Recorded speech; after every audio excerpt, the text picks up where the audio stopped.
everyone, welcome to my channel. So here we have taken chapter number 13 of class 9, that is why do we fall ill. And in our previous video we have talked about some disease, some health के disease free क्या होता है, healthy person क्या होता है, health basically health का मतलब क्या है, इसके बारे में हम लोगों ने पढ़ा था. ठीक है. So now in this video we are going to learn about कि ये जो डिजीज़ेज़ होते हैं उनके कॉजेज़ क्या हैं, या स्पेशली आप कहिए कि कैसे जो दिखना हुआ कि डिजीज़ेज़ हम कैसे पहचान सकते हैं, कैसे दिखते हैं, तो वो उसके बारे में हम पढ़ने वाले हैं. And about the acute and chronic diseases also. ठीक है. सो बेसिकली अगर हम लोग सिंपल लैंग्वेज में देखें ये जो डिजीज़ेज़ हैं वो कैसे दिखते हैं, तो ऑब्वियस सी बात है कि अब जब तक हमारी बॉडी पूरी प्रॉपर फंक्शनिंग कर रही होगी, जैसे कि अगर हमारा डाइजेस्टिव सिस्टम पूरा अच्छे तरीके से काम कर रहा होगा, ठीक है, और अगर हम लंग्स की बात करें तो वो प्रॉपर फंक्शनिंग कर रहा होगा, ठीक है, क्योंकि हमारी डाइजेशन का काम क्या है, डाइजेस्टिव सिस्टम का, उसमें स्टमक इंटेस्टाइन होते हैं, मतलब बेसिकली काम क्या होता है कि फूड को डाइजेस्ट करना. ठीक है. फिर उसके बाद food taken in and from outside the body. Okay. फिर इसके बाद आपका आता है मस्कुलो स्केलेटल सिस्टम, जिसमें आप क्या कहते हैं कि जो बोन्स और मसल्स होती हैं वो एक साथ आप कह सकते हैं कि जुड़ी रहती हैं या होल्ड करके रखती हैं एक दूसरे बॉडी पार्ट्स को, ताकि आसानी से मूव किया जा सके. ठीक है. आसानी से मूव किया जा सके. तो इस तरीके से तो हम लोगों ने बेसिकली 6th चैप्टर में अपने पढ़ा था टिश्यूज़ चैप्टर में कि अलग अलग फंक्शनिंग क्या है. हमने नर्वस टिश्यूज़ के बारे में हमने पढ़ा, स्केल और स्मूथ मसल्स के बारे में पढ़ा, मस्कुलर टिश्यूज़ के बारे में पढ़ा, और हम लोगों ने एपिथेलियल टिश्यूज़ के बारे में पढ़ा, और उसके अंदर पे काफ़ी सारी चीज़ें पढ़ी और उनकी फंक्शनिंग देखी कि उनकी फंक्शनिंग क्या क्या है. ठीक है. तो बेसिकली अगर हम बात करते हैं डिजीज़ेज़ का, तो हमें क्या होता है ना, तो हमें सिम्टम्स दिखाई देते हैं. जैसे कि अगर हमारा प्रॉपर तरीके से अगर हमें कोई डिजीज़ है तो हमारी जो बॉडी है वो किसी ना किसी तरीके से कुछ ना कुछ हमें साइन देती है, कुछ ना कुछ हमें सिम्टम्स दिखाती है कि यहाँ पर कुछ ना कुछ फॉल्ट आ रहा है. जैसे अगर हम बात करते हैं कि मान लीजिए if I will talk about कि सर्दी जुखाम और बुखार किसी को हो रहा है, ठीक है, तो ऑब्वियस सी बात है कि ये तो नॉर्मल सी चीज़ है, कफ एंड कोल्ड किसी को भी हो जाता है. या आप कह लो कि कभी कभार क्या होता है ना कि कोई अगर बहुत ज़्यादा किसी ने कोई बहुत ज़्यादा काम कर लिया और वो रेगुलर बेसिस पे वो काम नहीं करता था, ठीक है, तब भी उसको फीवर आने के चांसेस होते हैं, क्योंकि उसने रोज़ नहीं किया, एक उसकी बॉडी के ऊपर इतना बर्डन पड़ा कि वो बॉडी होल्ड नहीं कर पा रही थी. तो आप कह सकते हो ना कि फ़ीवर आ जाता है. ठीक है. लेकिन समटाइम्स अगर रोज़ फीवर आ रहा है तो ये इसका मतलब है कि कोई ना कोई डिजीज़ का ये साइन हो सकता है. ठीक है. अभी रिसेंटली कोविड-19 चल रहा है, तो बेसिकली क्या है उसके सिम्टम्स कि आपको सूखी खांसी आएगी और फीवर होगा. ठीक है. फीवर भी होगा, फिर उसके बाद में ब्रीदिंग प्रॉब्लम होगी, या आप कह सकते हैं कि फिर सर्दी और आपको कफ एंड कोल्ड ये सब भी होता है. तो स्टार्टिंग कहाँ से हुई? फीवर से हुई. ठीक है. तो अगर आपको रोज़ डेली फीवर आ रहा है, आप मेडिसिन ले रहे हो, नहीं ठीक हो रहा है, तो उसका मतलब है कि अगर रोज़ डेली आपको मेडिसिन लेने की ज़रूरत पड़ी और वो नहीं ठीक हो रहा है, इसका मतलब है कि कुछ ना कुछ डिजीज़ेज़ हैं जो हमें सिम्टम्स दिखा रही हैं, जो हमें साइन कुछ ना कुछ दे रही हैं कि हमारी बॉडी में कुछ ना कुछ दिक्कत आ रही है. ठीक है. तो उसके लिए हमें क्या करना पड़ेगा? हमें डॉक्टर से कंसल्ट करना पड़ेगा, या करना ही चाहिए. ठीक है. इसी तरीके से अगर किसी को हेडेक हो रहा है, ठीक है, तो अगर हेडेक हो रहा है, आज मान लीजिए किसी ने बहुत काम कर लिया, बहुत कुछ सोच लिया, या टीवी बहुत ज़्यादा देख ली, या कुछ भी ऐसा कर लिया तो हेडेक हो गया. चलो ठीक है, वो चीज़ बहुत अच्छी है कि आपका थोड़ी देर के लिए वो हेडेक था, फिर आपने कुछ भी मेडिसिन ली या थोड़ी देर इधर उधर गया या कुछ खाया पिया या चाय पी लिया, तो आप वो चीज़ आपकी सही हो गई. लेकिन अगर रोज़ आपको हेडेक हो रहा है, बहुत सीवियर पेन हो रहा है, तो इसका मतलब वो बहुत सिंपल हेडेक नहीं है. इट मे बी आप कह सकते हो ना कि माइग्रेन प्रॉब्लम ऑल्सो, या कुछ और भी प्रॉब्लम हो सकती है. ठीक है. तो इस तरीके से है कि हमें हमारी बॉडी कुछ ना कुछ साइन देती है. ठीक है. इसी तरीके से लूज़ मोशन के बारे में है कि अगर कभी कभी हमें लूज़ मोशन से पता लगता है कि हाँ डायरिया है या डिसेंट्री हो गई है, ठीक है। और अगर हमें चोट लगी है, उसमें से पस निकल करके आ रहा है, तो बहुत सारे सिम्टम्स हैं हमें जो पता लगते रहते हैं कि इसमें कुछ ना कुछ डिजीज़ हो सकती है या हो रही है, ठीक है। तो वही चीज़ यहाँ पे बताई गई है कि अगर किसी पर्सन को हेडेक है तो इसका मतलब ये नहीं कि वो जनरल हेडेक ही है। कभी कभार एग्जामिनेशन स्ट्रेस की वजह से हो जाता है। अब जैसे कि बच्चों का कल एग्ज़ाम है, उनको फियर हो गया, अरे कैसे होगा कैसे होगा ऐसे करके ना, तो काफ़ी परेशान हो जाते हैं। तो इसकी वजह से क्या होता है, हेडेक हो जाता है। कभी कभार बच्चे बहुत एनजाइटी फील करते हैं, ठीक है, एनजाइटी हो जाती है उनको। तो ये सारी चीज़ें हैं। लेकिन कभी कभार क्या होता है कि वो मेनिंजाइटिस का भी प्रॉब्लम हो सकता है, ठीक है, कि इन्फ्लेमेशन हो जाता है आपका स्पाइनल कॉर्ड और वहाँ आप कह सकते हो कि आपके हेड में, ठीक है। तो आप इससे भी प्रॉब्लम्स हो सकती हैं। ये बहुत सारी डिजीज़ेस हो सकती हैं, ठीक है। तो अगर कोई साइन दिख रहा है हमें डिजीज़ेस का, जैसे कि अगर हम बात करते हैं कि अगर किसी को मलेरिया हो जाता है या डेंगू हो गया है, तो क्या होगा उनकी बॉडी पे, आप कह सकते हो मलेरिया में क्या हो जाता है, रैशेस पड़ जाते हैं रेड रेड कलर के और फीवर चढ़ने लगता है, ठीक है। इसी तरीके से स्मॉल पॉक्स का हमें सिम्टम साइंस दिखता है। और इस तरीके से बहुत सारी कई डिजीज़ेज हैं जिनके सिम्टम्स हमें दिख जाते हैं। तो हमें फिजिशियन से या हमें डॉक्टर से इमीडिएटली कंसल्ट करना चाहिए कि हमें ये इंडिकेशन मिल रहे हैं, हमारी ये साइन हमें दिख रहे हैं हमारे बॉडी में। तो फिर हमें जो भी इंस्ट्रक्शन दिए जाएं बाय आवर डॉक्टर, तो we have to do that, ठीक है। Either they will do for the test और दे विल चेक यू, और आपको बताएंगे कि ये चीज़ें हो सकती है, ठीक है। तो हमेशा उसको नेग्लेक्ट नहीं करना है। जो लोग ये सोचते हैं अच्छा चलो हेडेक है, आज फीवर हुआ, कल फीवर हुआ, परसों फीवर हुआ, क्या पता कि वो वायरल फीवर हो सकता है ना, तो डिजीज़ भी हो सकती है। Now our next topic is acute and chronic diseases, ठीक है। एक्यूट और क्रोनिक डिजीज़ क्या है? सिंपल सी बात है कि एक्यूट का मतलब होता है for a short term and chronic का मतलब होता है फॉर द लॉन्ग टर्म, ठीक है। तो the manifestation of diseases will be different depending upon a number of factors. बहुत सारे ऐसे डिजीजेज हैं जो कि काफ़ी कम समय तक रहते हैं, बहुत शॉर्ट पीरियड ऑफ टाइम तक रहते हैं, जिन्हें हम लोग एक्यूट डिजीजेज बोलते हैं। जस्ट लाइक कॉमन कोल्ड हो गया, या आप कह सकते हैं पैर में फ्रैक्चर हो जाता है ना, पैर में फ्रैक्चर हो गया, या आप कह सकते हैं अभी यही कोविड-19 की बात हम कर लेते हैं, ठीक है। तो अगर वो कोविड भी आपका एक्यूट डिजीजेज ही है, ठीक है, क्योंकि उसकी जो अगर हम डेथ रेट की बात करें तो वो बहुत कम है, रिकवरी रेट ज़्यादा है, if I will talk about in India, ठीक है। अभी की जो प्रेजेंट सिचुएशन है उसकी बात हो रही है, ठीक है। तो वहाँ पर आसानी से आप कह सकते हैं कि लोग बहुत ज़्यादा ठीक भी हो रहे हैं। तो ऐसा नहीं है कि सालों साल ये चलता रहेगा, बहुत ज़्यादा क्रोनिक डिजीजेज नहीं, ठीक है। एक्यूट है, किसी किसी को 14 दिन, किसी को 15 दिन, किसी को हफ्ते भर में, किसी किसी को महीने भर में डिस्चार्ज किया जा रहा है, ठीक है। तो this is also a acute disease. अभी प्रेजेंट सिनेरियो से इसे कनेक्ट करके बता रही हूँ चीज़ों को, ठीक है। Please connect it with the present time, कि आज हमारे टाइम पे क्या हो रहा है, ठीक है। जो भी चीज़ की जा रही है, जो भी चीज़ बताई जाती है साइंस में, बहुत ज़रूरी है कि आप उसे प्रेजेंट टाइम से जोड़िए। प्रेजेंट टाइम से जब आप उसे कनेक्ट करेंगे तब आप उस कंसेप्ट को पूरी तरीके से समझ पाएंगे, ठीक है।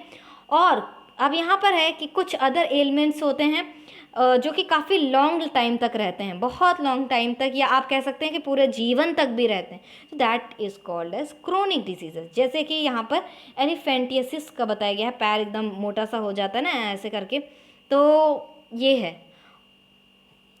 तो ये सारी डिजीज़ भी होती है। कुछ जेनेटिक डिजीज़ेज होती हैं, ठीक है, जो कि हमेशा रहती हैं, ओके। तो इस तरीके से अब यहाँ पर कुछ आपकी एक्टिविटी दी गई है जो कि सर्वे कर रहे हैं कि किसको क्रोनिक है, किसको एक्यूट डिजीजेस है, which you can do at your home also, कि आप 2-3 घर पे जाके सर्वे कर लीजिए, बहुत ज़्यादा नहीं, because this time is Covid time, you all know. तो बहुत ज़्यादा बहुत ये भी नहीं है कंपल्शन के करना ही करना है, आप कर सकते हो। When ever everything will be fine, everything will be alright, so you can do this activity at your home, ठीक है। अब क्रोनिक डिजीजेस और पुअर हेल्थ के बारे में बताया गया है कि देखिए एक्यूट डिजीजेस तो कुछ दिन में ठीक हो जाते हैं, जैसे स्मॉल पॉक्स भी ठीक हो जाता है, ठीक है, डिसेंट्री भी ठीक हो जाता है, डायरिया भी ठीक हो जाता है, वायरल फीवर्स भी ठीक हो जाते हैं, मलेरिया है, डेंगू है, ठीक हो जाता है।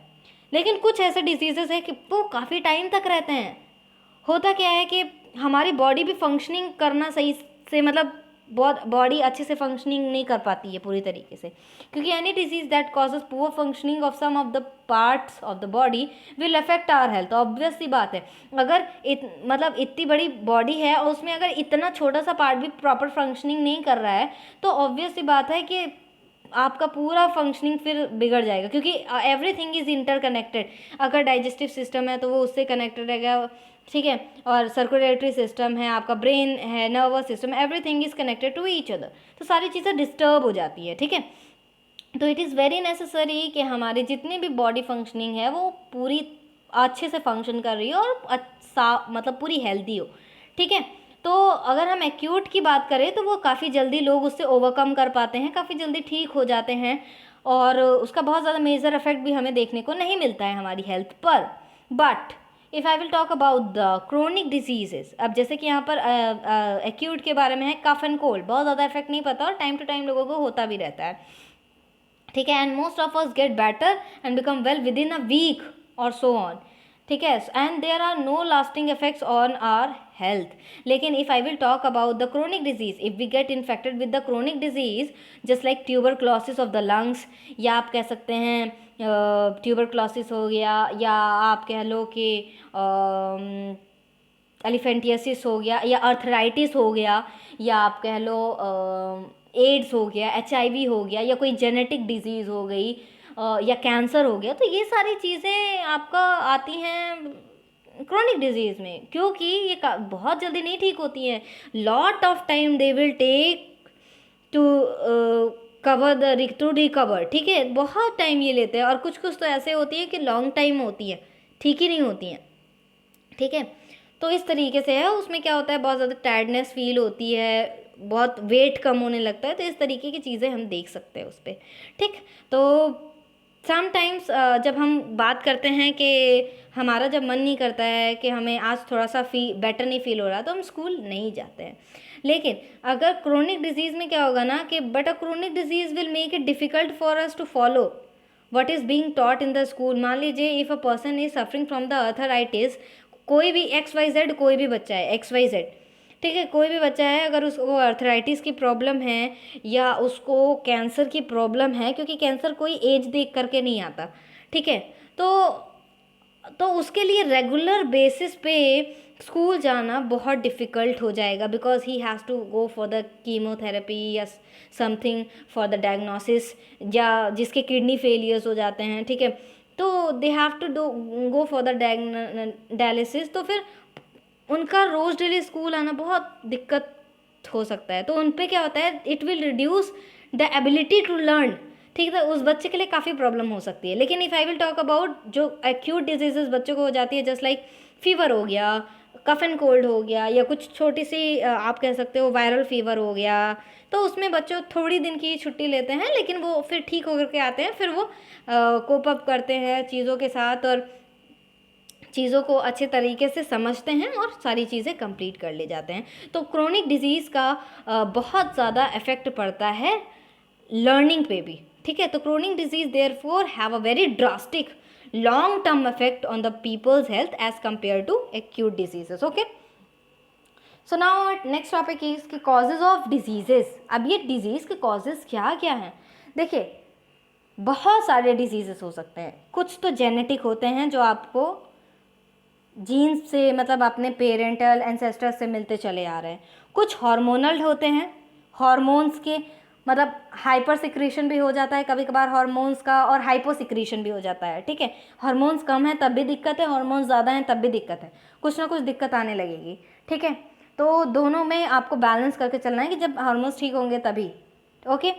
फिर उसके बाद आपका कुछ डिजीज़ ऐसे हो जाता है कि आपका न्यूट्रिशन से रिलेटेड प्रॉब्लम हो गई, ठीक है। कुछ डिजीज़, कुछ एयर बॉर्न डिजीज़ेज होते हैं, कुछ आपके वाटर बॉर्न डिजीज़ेज होते हैं, कुछ सेक्सुअल डिजीज़ेज होते हैं, बहुत सारे अलग अलग डिजीज़ेज होते हैं, ओके। सो अब यहाँ पर बताया गया है जैसे कि अगर हम बात करें, अगर एक यहाँ पर एक सिंपल सा एग्जांपल लिया गया है कि अगर कोई बच्चा है, कोई भी एक बेबी है जो कि लूज़ मोशन उसको हो रहा है, और we can say that the cause of loose motion is probably an infection. Infection की वजह से छोटे बच्चों को बहुत जल्दी ऐसा देखने को मिलता है कि उनको लूज़ मोशन होने लगता है, तो उनको कोई इन्फेक्शन है, इन्फेक्शियस प्रॉब्लम है। ठीक, अब जो नेक्स्ट क्वेश्चन अराइज होता है कि ये इन्फेक्शन आया कहाँ से, या तो वाटर से या उन्होंने कुछ ऐसा खा लिया इसकी वजह से। तो ऑब्वियस ही बात है कि छोटे बच्चे ज़्यादा तक पानी पी लेते हैं या कुछ भी कर लेते हैं। तो सपोज़ ऐसा किया जाए कि हमें वो इन्फेक्शन का भी पता लग गया कि वो वाटर से, अनक्लीन वाटर था जो बच्चे ने पी लिया और उसको लूज़ मोशन होने लगा। लेकिन अब क्या है कि बहुत सारे बेबीज़ ने वही अनक्लीन वाटर पिया, बट कुछ को ही आपके लूज़ मोशन हुआ और कुछ बेबीज़ को नहीं हुआ। अब इसका रीज़न क्या हो सकता है? तो क्या हो सकता है, इसका रीज़न एक ये हो सकता है कि जो बेबीज़ हेल्दी नहीं थे, ठीक है, तो उनको लूज़ मोशन हो गया। इसका मतलब उनका इम्यून सिस्टम उतना ज़्यादा स्ट्रॉन्ग नहीं था कि उस इन्फेक्शन से फाइट कर पाए, ठीक है, तो उनको लूज़ मोशन होने लगे, ठीक है, वो सिम्टम्स हमें दिखाई देने लगे। और कुछ बेबी जो हमारे हेल्दी थे उनके वो चीज़ नहीं दिखाई दी, बिकॉज या आप कह सकते हो कि उन्हें पूरी तरीके से वेल नरिश्ड थे, उनको पूरी तरीके से पूरा बैलेंस डाइट के हिसाब से मतलब न्यूट्रिशन वाला पूरा फूड मिल रहा था, और सारी चीज़ें उनको इनफ अमाउंट में मिल रही थी, कोई चीज़ उनकी बॉडी में लैक नहीं कर रही थी, ठीक है। There was no lack of good nutrition. तो आप ये कह सकते हैं कि इसका भी एक रीज़न हो सकता है कि if a person is getting good food और ऑल द न्यूट्रिशन, तो ऑब्वियस सी बात है कि वो उसको कोई भी डिजीज़ जल्दी अफेक्ट नहीं कर पाएगा। लेकिन if a person which is not getting healthy food, या उसको एक टाइम का ही खाना मिल पा रहा है, या प्रोटीन ही मिल पा रही है, कार्बोहाइड्रेट नहीं मिल पा रहा है, या आपका प्रोटीन ही मिल रहा है, कार्बोहाइड्रेट नहीं मिल पा रहा है, या कार्बोहाइड्रेट मिल रहा है, प्रोटीन नहीं मिल पा रहा है, स्टार्च नहीं मिल पा रहा है, कोई दिक्कत, तो वहाँ पर क्या है कि उस बच्चे के लिए दिक्कत हो सकती है, ठीक है। तो ये है। तो और बहुत सारे इसके रीज़न भी हो सकते हैं नरिशमेंट के, कि if a person is poor, तो अभी इससे पहले भी हम लोगों ने इसके पहले भी वीडियो में डिस्कस किया था। अगर आपके पास मतलब अगर फैमिली से बेसिकली कि अगर बहुत अच्छी जॉब नहीं है, बहुत अच्छी अर्निंग नहीं हो पा रही है, तो जो वो नॉर्मल कुछ खा सकते हैं कि हाँ पेट भर जाए, ठीक है, स्टमक फिल हो पाए, तो फिर वो कुछ भी बस खा लिया, हो गया कि खाना खा लिया, तो फिर उससे आपका पूरा नरिशमेंट नहीं मिल पाता। तो ये आपका एक रीज़न हो सकता है कि लोगों के पास उतना एम्प्लॉयमेंट नहीं है या उतनी अर्निंग नहीं है, ठीक है, ये भी एक रीज़न हो सकता है। इट इज़ ऑल्सो पॉसिबल कि बेबीज़ में कुछ जेनेटिक डिफरेंसेस भी हो सकते हैं, ठीक है। कुछ जेनेटिक डिफरेंसेस का मतलब है कि कुछ जेनेटिक प्रॉब्लम भी हो सकती है जिसकी वजह से वो बार बार उसको कुछ ना कुछ रिएक्शन हो पाए। अब जैसे कुछ बच्चे होते हैं, अगर वो थोड़ा सा भी मिट्टी में चले गए, धूल में चले गए, डस्टिंग में चले गए, डस्ट, तो उनको बहुत ज़्यादा खांसी आने लगी, बहुत प्रॉब्लम या रिएक्शन होने लगेगा, ठीक है। अगर बहुत ज़्यादा वो बारिश में भीग गए, तुरंत वो बीमार पड़ जाते हैं। तो इस तरीके से भी दिक्कत होती है कि उनका इम्यून सिस्टम उतना अच्छा नहीं है, ठीक है। अब विदाउट द पैथोजन, पैथोजन का मतलब होता है कि इन्फेक्शन कॉजिंग एजेंट, ठीक है। तो the genetic differences of the poor nourishment alone with not lead to poor loose motion. ऐसा नहीं है कि केवल जेनेटिक और आप कह सकते हैं कि पुअर नरिशमेंट ही केवल इसके लिए रिस्पॉन्सिबल नहीं हो सकता है, और भी डिजीजेज हो सकती हैं, ठीक है। बहुत ऐसा नहीं है कि केवल हम बस वी आर सपोजिंग कि हो सकता है कि नरिशमेंट प्रॉब्लम हो सकता है कि कोई और रीज़न भी हो, जेनेटिक रीज़न भी हो, बट इसके अलावा और भी रीज़न हो सकते हैं कि क्या हो सकता है कि पब्लिक सर्विसेज में लोग अगर जो फैमिली में रह रहे हैं, ठीक है, आसपास की चीज़ें साफ़ नहीं हैं, आप ये कह सकते हो, या बहुत ज़्यादा पॉवर्टी है, या लैक ऑफ पब्लिक सर्विसेज, ये भी आपका आ जाता है। तो इस तरीके से काफ़ी सारी डिजीज़ेज हो सकती हैं, या हार्मोनल डिजीज़ेज भी होती है बहुत सारी, और हमें पता लगता है, जैसे थायराइड होता है, ठीक है, थायराइड से हमें पता लगता है, क्वाशियोरकर है और मरासमस है, ये सारी डिजीज़ेज़ हैं, ठीक है। उसमें क्या होता है कि बच्चे कुपोषण का शिकार हो जाते हैं, और कुछ हार्मोनल डिजीज़ भी हो जाती हैं, और कुछ में जेनेटिक डिजीज़ भी होती है, ठीक है, और कुछ एयरबॉर्न डिजीज़ेज़ होती हैं, कुछ वाटर बॉर्न डिजीज़ेज़ होती हैं, कुछ वेक्टर डिजीज़ होती हैं, बहुत सारी डिजीज़ेज़ होती हैं। तो उन्हें हमें क्या होता है कि वो एक कुछ ना कुछ साइन देती हैं जिससे हमें वो पता लगता है. तो it will now B obvious that all diseases will have immediate causes and contributory causes, and also most diseases will have many causes rather than one single cause. कोई ज़रूरी नहीं है एक ही cause है तो यही disease को, बहुत सारे causes हो सकते हैं एक diseases के. ठीक है, तो this was all about today, and in the next video we will talk about the infectious and non-infectious disease, infectious and non-infectious causes. Please read the things carefully, read the things once so that you can understand the whole thing.